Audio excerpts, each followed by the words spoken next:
Sir, Israel സേന ഇപ്പോൾ Gaza നഗരത്തിനടുത്തേക്ക് എത്തി എന്ന് പറഞ്ഞാൽ ഗാസയുടെ കാര്യത്തിൽ ഏതാണ്ട് അന്തിമ തീരുമാനമെത്തി, അങ്ങനെയല്ലേ മനസ്സിലാക്കുന്നത്? അങ്ങനെയാണ്. കാരണം എന്താണെന്ന് വെച്ചാൽ ഇപ്പോൾ വരുന്ന റിപ്പോർട്ടുകൾ IDF, Israel defence force, Israel പട്ടാളം, അതിൻ്റെ 99th ഡിവിഷൻ എന്ന് പറയുന്ന ബറ്റാലിയനോ റെജിമെൻറ്റോ എന്നൊക്കെ പറയാം, ഡിവിഷനാണല്ലോ. അപ്പോൾ അത് ഗാസയ്ക്ക് പുറത്ത് സെയ്ത്തും എന്ന് പറഞ്ഞ മേഖലയിൽ എത്തിയിട്ടുണ്ട്. ആദ്യമായിട്ടാണ് ഈ ഗാസ പിടിക്കുന്നു എന്ന് പറഞ്ഞ ശേഷം നഗരത്തിൻ്റെ പുറത്ത് എത്തിയിരിക്കുന്നത്. നഗരം പിടിക്കാൻ പോവുകയാണെന്ന് നെതന്യാഹു പ്രഖ്യാപിച്ചല്ലോ. പട്ടാള മേധാവി ഇടംതടിച്ചു നിന്നു. അങ്ങനെയാണെങ്കിൽ താൻ പൊക്കോ എന്ന് നെതന്യാഹു പട്ടാള മേധാവിയോട് പറഞ്ഞിരുന്നു. അത് കഴിഞ്ഞ് സെക്യൂരിറ്റി ക്യാബിനറ്റ് ചേർന്നിരുന്നു. സെക്യൂരിറ്റി ക്യാബിനറ്റിൽ ഗാസ പിടിക്കാൻ തീരുമാനമായി. അപ്പോൾ അങ്ങനെ അപ്പോൾ ഇപ്പോൾ അവിടെ ഈ 99th ഡിവിഷൻ പട്ടാള ഡിവിഷൻ എത്തിയ ശേഷം സ്ഫോടകങ്ങൾ, ഈ ഹമാസ് ഭീകരർ വെച്ചിരിക്കാൻ സാധ്യതയുള്ള സ്ഫോടകങ്ങൾ, അതിടയ്ക്ക് പൊട്ടിത്തെറിക്കോ അങ്ങനെയൊക്കെ വരില്ലേ, ഈ കുഴി ബോംബ് തുടങ്ങിയ സംഗതിയൊക്കെ കണ്ടെടുക്കല്, ഭീകരരെ തുരത്തല്, പിന്നെ ഭൂമിക്ക് മുകളിലും താഴെയുമൊക്കെയുള്ള അവര് പണിത് വെച്ചിട്ടുണ്ടാവുമല്ലോ പലതും, ഇതൊക്കെ നശിപ്പിക്കല്, ഇതൊക്കെയാണ് നടക്കുന്നത്. ഒരു ആയുധ ശേഖരം കണ്ടെത്തിയിട്ട് അത് നശിപ്പിച്ചു. വ്യോമസേനയും കരസേനയുടെ കൂടെ ചേർന്നിട്ടുണ്ട് ഇപ്പോൾ. അപ്പോൾ അവസാന ഘട്ട ഓപ്പറേഷനാണ് ഗാസയ്ക്ക്. ഇപ്പം ഗാസയെ വളഞ്ഞിരിക്കുന്നു എന്നാണ് പറയാം. നഗരം പിടിക്കുക എന്നുള്ള ഉദ്ദേശമാണ്. അപ്പോൾ ബെയ്ത്ത് ഹാനൂൻ മേഖലയിൽ വെള്ളിയാഴ്ച 7 കിലോമീറ്റർ ഉള്ള ഒരു തുരങ്കം അത് കണ്ടെത്തി അടച്ചു. ബെയ്ത്ത് ഹാനൂനിൽ 4 ആഴ്ചത്തെ അധ്വാനം ഈ തുരങ്കം അടയ്ക്കാൻ വേണ്ടി വന്നു എന്നാണ് റിപ്പോർട്ടുകളിൽ കാണുന്നത്. തെക്കൻ കമാൻഡിലെ എൻജിനീയറിംഗ് കോർ അവരാണ്, തെക്കൻ കമാൻഡിലെ എൻജിനീയർമാരാണ് ഈ 7 കിലോമീറ്റർ തുരങ്കം ബെയ്ത്ത് ഹാനൂനിൽ കണ്ടെത്തി അടച്ചിരിക്കുന്നത്. 20,000 cubic metre sealing material, 4.5 kilometre ദൂരത്തിൽ ടണലടയ്ക്കാൻ പശ എന്ന് പറയാല്ലേ, സീലിംഗ് മെറ്റീരിയൽ. അത് ചിലപ്പോൾ കല്ലുകളോ ഒക്കെ ആയിരിക്കും സീലിംഗ് മെറ്റീരിയൽ. ബ്ലോക്ക് ചെയ്യാനുള്ളത് 20,000 ക്യൂബിക് മീറ്റർ ഉപയോഗിച്ചു എന്നാണ് പറയുന്നത്. അപ്പോൾ ഈ ഇത്രയും 4.5 കിലോമീറ്ററാണ്, ആകെ 7 കിലോമീറ്റർ, ഇത്രയും 4.5 കിലോമീറ്ററാണ് ഈ സീലിംഗ് മെറ്റീരിയൽ ഉപയോഗിച്ചിരിക്കുന്നത്. അപ്പോൾ നെറ്റീവ് അസറ അതിർത്തിയിൽ നിന്ന് ടണലിൻ്റെ മധ്യം വരെയാണ് ഈ 4.5 കിലോമീറ്റർ, ആകെ 7 കിലോമീറ്ററിൽ ഇപ്പോൾ അടച്ചിരിക്കുന്നത്.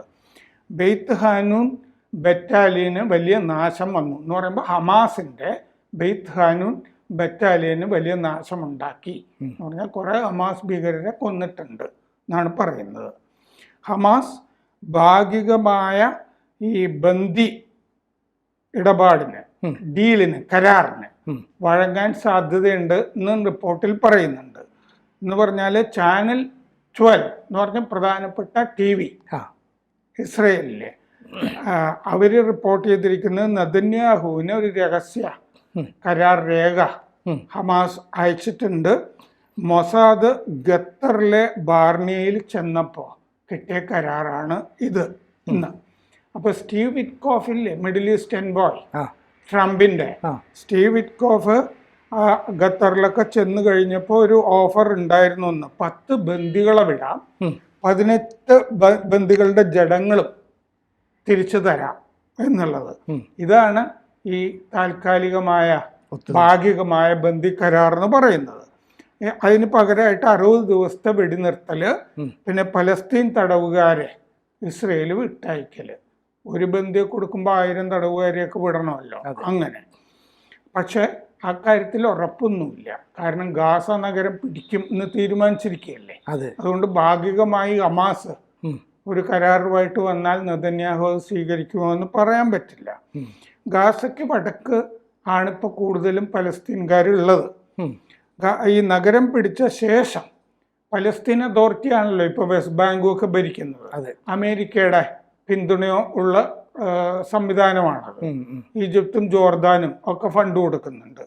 പലസ്തീൻ അതോറിറ്റി അല്ലാത്തൊരു ഭരണകൂടത്തിനെ അവിടെ സ്ഥാപിക്കണം, വാഴിക്കണം എന്നുള്ളതാണ് ഉദ്ദേശം. അത് അറബ് ഭരണ സംവിധാനം തന്നെയായിരിക്കും ഇസ്രയേൽ പറയുന്നുണ്ട്. അപ്പോൾ ഹമാസ് അതിൻ്റെ അകത്തുണ്ടാവില്ല. പിന്നെ അമേരിക്ക പിന്തുണയോടുള്ള ഗാസ ഹ്യൂമാനിറ്റേറിയൻ ഫൗണ്ടേഷൻ്റെ ദുരിതാശ്വാസ പ്രവർത്തനങ്ങളൊക്കെ നടക്കുന്നുണ്ട്. 21 ലക്ഷം പേരാണ് ഗാസയിൽ ആകെ ഉള്ളതായിട്ട് കണക്ക്. വടക്ക് ഭാഗത്ത് 3,10,000 പേര്, നഗരത്തിൽ 7,40,000 പേര്. ഈ 7,40,000 പേരെ ഒഴിപ്പിച്ചിട്ട് തെക്കൻ സുഡാനിലേക്ക് വിടാൻ ഒരു പ്ലാൻ നടക്കുന്നത് നമ്മൾ ചർച്ച ചെയ്തിരുന്നു. ദെയർ അൽ ബാലയിൽ 4 ലക്ഷം, ഖാൻ യൂനിസിൽ 6,20,000. ഇതിലിപ്പോ നഗരം പിടിക്കാനുള്ള പരിപാടിയാണ് നടക്കുന്നത്. 7,40,000 പേരെ കളയേണ്ടി വരും. ഈ മൊത്തത്തിൽ ഇപ്പോൾ 86% ഇസ്രയേൽ അധിനിവേശത്തിലാണ് എന്ന് UN സംഘടനകൾ പറയുന്നുണ്ട്.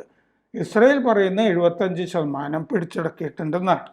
നഗരം പിടിക്കുന്നതാണ് മൊത്തം ഗാസ അധിനിവേശത്തിന്റെ ആദ്യഘട്ടം എന്നാണ് റിപ്പോർട്ടുകളിൽ കാണുന്നത്. ശരിക്കും പറഞ്ഞാൽ ഇപ്പം ഈ ഗാസയിലെ കാര്യത്തിൽ ഏതാണ്ട് തീരുമാനമാവുകയും ഇസ്രയേൽ അത് പിടിച്ചെടുക്കുകയും ചെയ്താൽ ഈ ഇസ്രയേലിലെ ആളുകളെ പുനരധിവസിപ്പിക്കുകയാണോ ചെയ്യുക, അതോ ആ മേഖല മറ്റാരെക്കൊണ്ടെങ്കിലും ഭരിപ്പിക്കാനുള്ള നീക്കമാണോ നടത്തുക? അതായത് ഗാസയിലെ ഇപ്പൊ പലസ്തീൻ അതോറിറ്റി എന്നൊക്കെ പറഞ്ഞിട്ട് ഭരിക്കുന്നുണ്ടല്ലോ, അതെ, ഈ സംവിധാനമൊക്കെ മാറ്റിയിട്ട് വേറൊരു സംവിധാനം, അത് അറബ് സംവിധാനം തന്നെ ആയിരിക്കും എന്നൊക്കെ പറയുന്നുണ്ട്.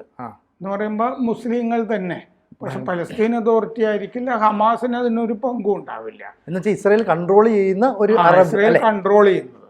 ഇപ്പൊ നമ്മൾ യുക്രൈന് വേണ്ടിയിട്ട് ഇങ്ങനെ ഒരു ഭരണ സംവിധാനം ഉണ്ട് എന്ന് നമ്മൾ പറഞ്ഞില്ലേ, എന്ന് പറഞ്ഞ പോലെ വേറൊരു ബദൽ ഭരണ സംവിധാനം കൊണ്ടിരുന്നു. ഇസ്രയേലിലായിരിക്കും അത് ഫണ്ട് ചെയ്യുന്നത്.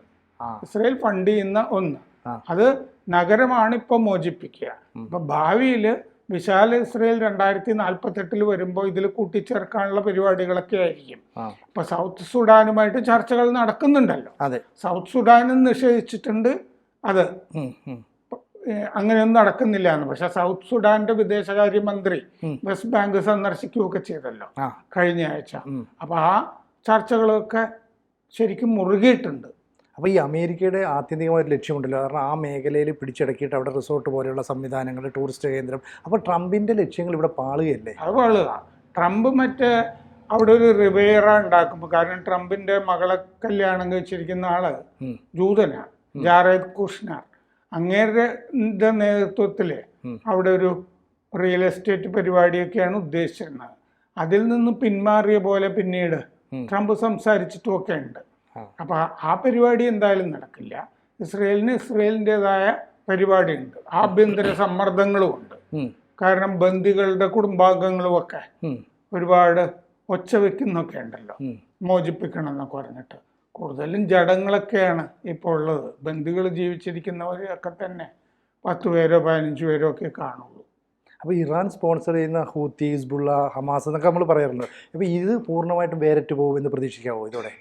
അതായത് പൂർണ്ണമായും ഇത്തരം ഭീകര സംഘങ്ങൾ വേറിട്ട് പോവില്ലായിരിക്കും.